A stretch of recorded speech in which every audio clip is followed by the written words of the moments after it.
संत रैदास जी कहते हैं, भाई रे भरम भक्ति सो जानी, जो लो साच सो पहचानी, भरम नाचन भरम गायन भरम जब तक डाली। क्या मतलब होता है? भक्ति में लोग अंधे होते हैं। जैसे आस्था ही अंधविश्वास की जननी है, आस्था ही अंधविश्वास की जननी है। और अंधविश्वास अगर आपके अंदर आ गया तो वहीं से भक्ति शुरू होता है। इसलिए भक्ति का आंदोलन न कबीर साहब का था और न ही रैदास जी का था।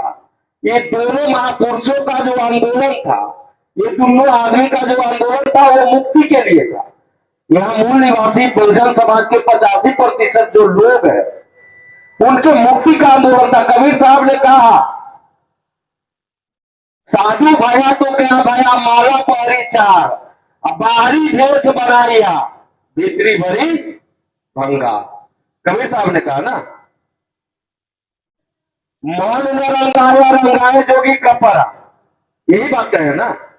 मन न रंगाए रंगाए जोगी कपड़ा, और दरिया बढ़ाए जोगी आगे नहीं बोलो।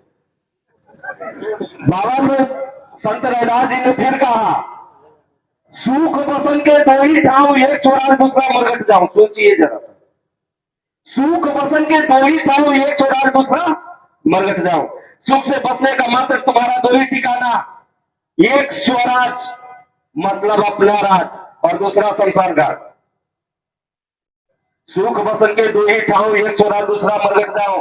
रैदास जी ने कहा, सबके लिए कहा, हमरे जैसे आपके जैसे उनके जैसे उनके जैसे सब लोगों के लिए कहा। ऐसा चारू राज में जहां मिले सबन को अंग, और छोट पर सब संबस है, रैदास रहे पर सर। उनका भक्ति का मार्ग नहीं था। आप कबीर मत के लोग, कम से कम अगुआ मूर्ति जो लोग हैं, अगर अगुआ मत बनिए, समाज को सही रास्ता दीजिए, तभी जाके होगा। एक बात जान लीजिए, हमारे गौतम बुद्ध ने कहा, अप दीपो भवा, यानी अपना दीपक स्वयं बनो। अप दीपो भवा, अपना दीपक स्वयं बनो।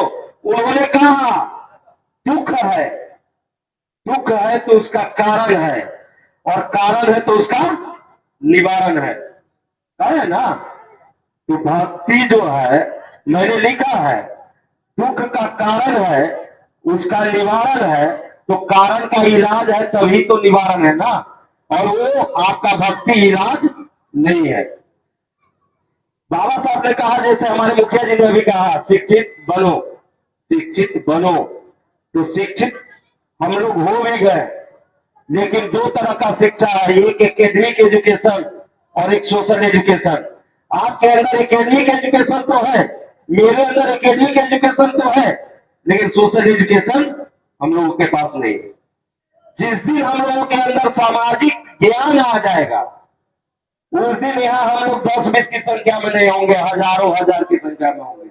और यही कबीर साहब ने कहा, कबीरा खरा बाजार लिया लुकाता हाथ, और जो घर जा रहे अपना चलो हमारे साथ। इसको कबीर साहब के अनुयायी ने ही नहीं माना।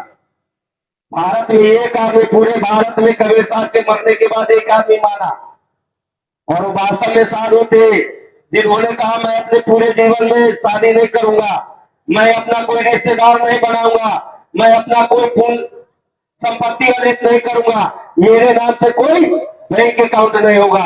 एक साधु है जिसने कबीर साहब की बात को समझा, और आज जो हम लोग बोल रहे हैं उसका सूत्रधार भी वही है, मानवर कांशीराम साहब। कबीर साहब ने कहा ना, कबीरा खरा बाजार लिया लुकाता हाथ, जो घर जा रहे अपना चलो हमारे साथ। तो कांशीराम साहब ने हम लोगों को साथ लेके चल दिए। इसलिए कबीर साहब को आप लोग और रैदास जी को जोड़ के और बदनाम करने का काम मत कीजिए। कबीर और रैदास दोनों निर्गुण कवि थे, उन्होंने समाज को जागृत करने के लिए ऐसा काम कहा। चलिए अब हम लोगों के बीच जित्तू पासवान जी है, मैं उनसे चाहूंगा कि आप आए और हम लोगों का मार्गदर्शन करें। जित्तू पासवान जी।